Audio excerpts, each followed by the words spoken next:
I remember quite fondly what the early 90s were like, and it was a glorious time for gaming, with the Sega Genesis released along with the impending arrival of the Super Nintendo. It was really exciting to see how gaming evolved into the next generation, and it's under this context that we're here taking a look at the beloved project from Squaresoft, Final Fantasy II, for the Super Nintendo. However, while this game went on to become one of the most beloved RPGs of all time, this game in particular saw a lot of confusion regarding the name. To start with, the US version of Final Fantasy II is actually the fourth one in the series. To briefly explain how this happened, since the first Final Fantasy became such a commercial success, it quickly became clear that more sequels would eventually come. With the development of Final Fantasy III drawing to a close, Square began to work on two sequels, one for the original Famicom and the other for Super Famicom. The former would later become Final Fantasy IV, and the latter, the fifth installment in the series. However, as production cycles became more hectic, Square decided to focus solely on Final Fantasy IV temporarily. As a result, Square's latest project would ship to the Super Famicom, and since Western countries were only exposed to the first game in the series, it resulted in some bizarre localization practices. Not only was the game renamed Final Fantasy II, it also saw some text altered,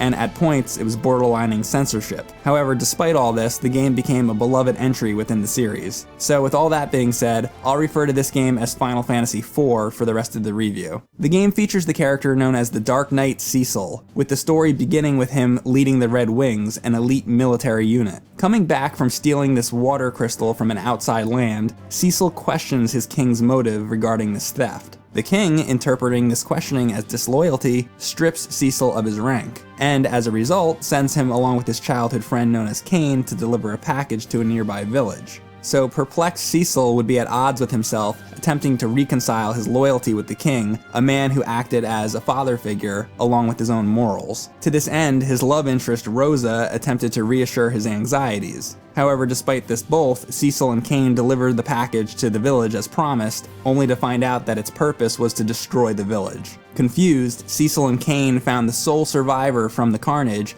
a young girl by the name of Rydia. Equally puzzled and frightened, Rydia, with a summon, managed to cause an earthquake, separating both Cecil and Cain. And when Cecil comes to, he finds himself isolated with the young girl, and with a wide world open to them, Cecil attempts to figure out what's going on in the planet.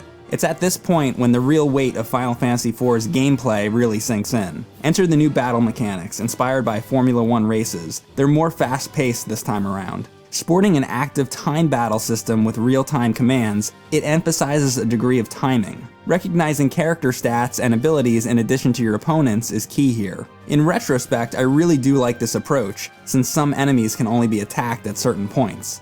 The first boss fight against the Mist Dragon is an excellent example of a tutorial that didn't feel like a tutorial. It's clearly displayed as the new battle system by being a part of the game's greater narrative. In addition, the active time battle system really does emphasize the players to manage parties well, along with recognizing which tactic will or won't work given the situation. Other than that, you have the standard Final Fantasy setup here, with summoners, mages, and so on. There's 12 playable characters in the game, with 5 that can be in your party at once. And some of them have their own unique abilities that may have inspired later titles in the series. Recently, playing through a little bit of the previous Final Fantasies for this review, I began to appreciate Final Fantasy IV's battle system even more. Not only was it the innovation that the series needed coming into a new console, but it no doubt would influence later projects under Square's umbrella. And it's under this battle system that really fleshed out another component of Final Fantasy IV, the boss battles. While the Mist Dragon boss fight at the start did give a fairly good job in acting as a tutorial of the battle system,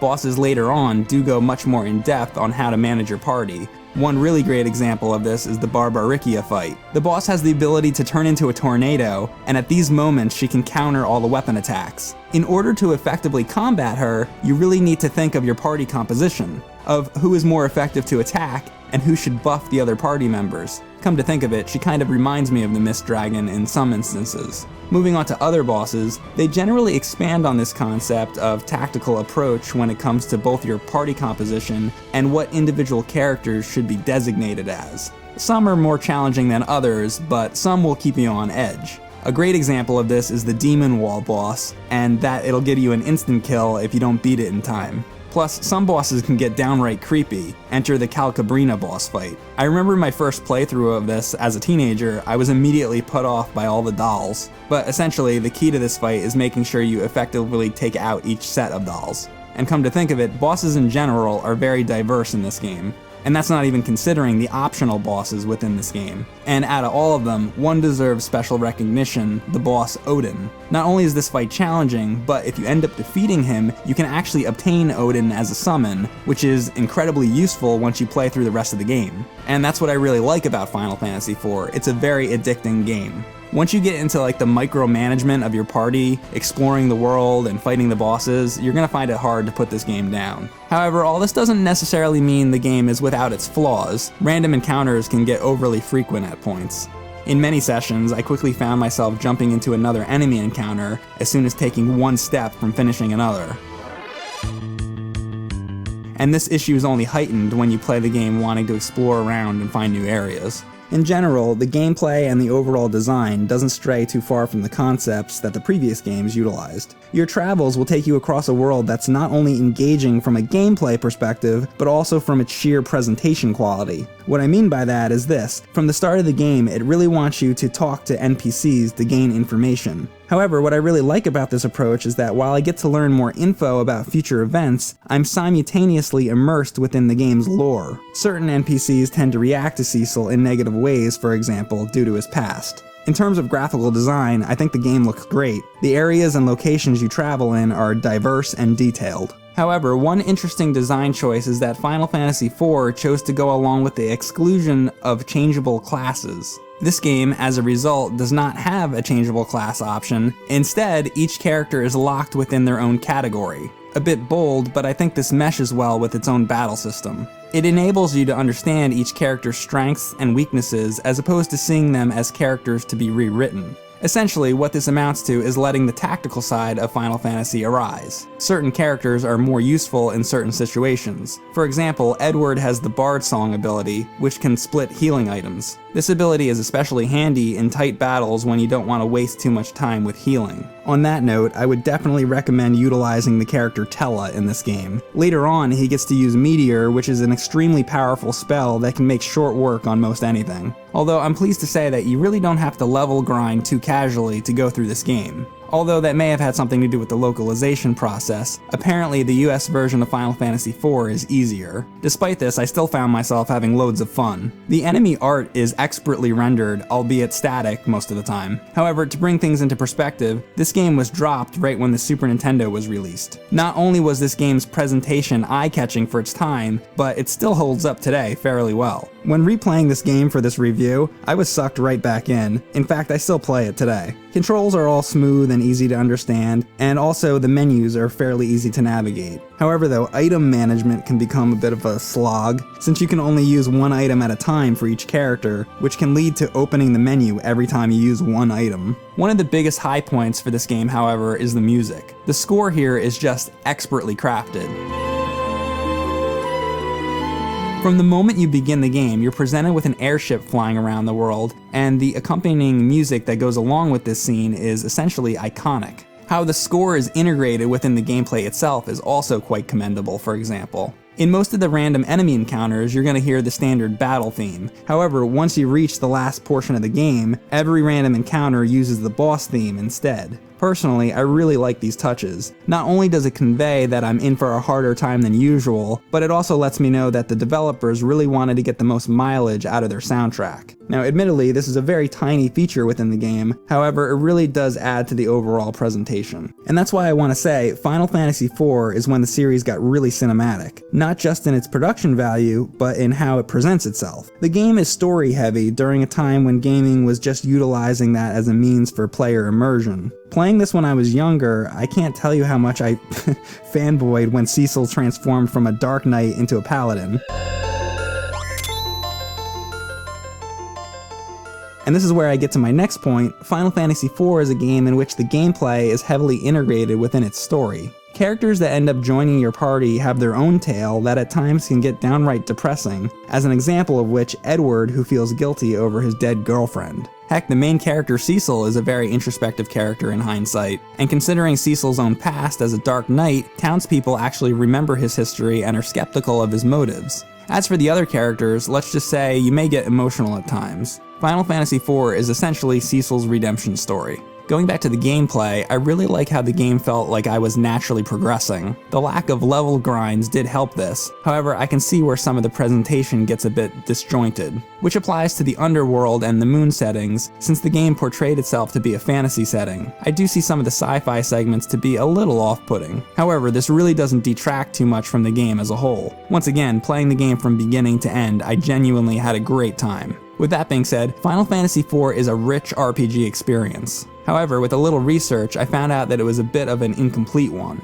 The localization process altered a lot of the features from the original Japanese version. So with all that said, this is where we're going to start talking about the remakes and the re-releases, and boy, there is a lot of them. From the original Super Nintendo release, there is a PS1, Game Boy Advance, Nintendo DS, Android, and PSP version. Also, there's a version on Steam, which is essentially the iOS Android versions with a few differences. But talking about the PS1 version, the localization issues that were presented in the original were addressed. Some new features were also included, such as the dash ability within dungeons.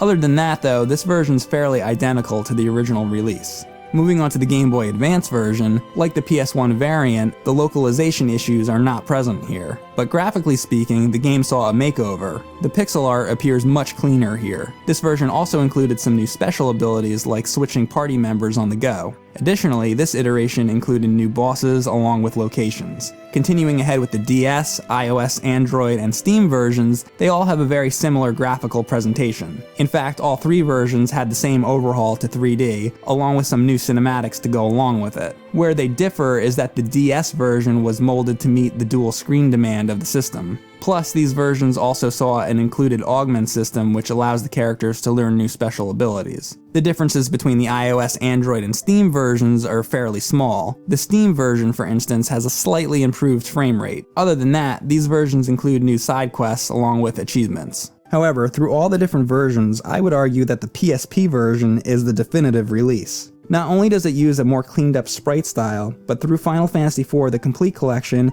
includes the original game, the interlude, the after years, which essentially equates to sequels. Personally, I saw this version as the optimized original. Regardless of all the different versions, I'd highly recommend trying out Final Fantasy IV on whatever platform is most available to you, whether it be by console, handheld, PC, or whatever you need to do. In retrospect, Final Fantasy IV is when the series began to show its more cinematic side, an attribute that would no doubt influence later installments in the series. There's something undeniably charming and engaging about this RPG classic. Honestly, I'm a bit surprised how well this game holds up to modern standards, which is no doubt a testament to its sheer replayability power. Looking back, I would classify Final Fantasy IV as a great entry-level RPG. In other words, if you're new to this genre, I'd highly recommend giving this one a shot. In fact, it's the first RPG I ever really got into. Who knows, you might like what you experience. So with all that said and done, the Final Fantasy franchise has seen many installments to its series, many of which sport incredible cinematics along with photorealistic models. However, Final Fantasy IV, despite its age, will always remain a game close to home.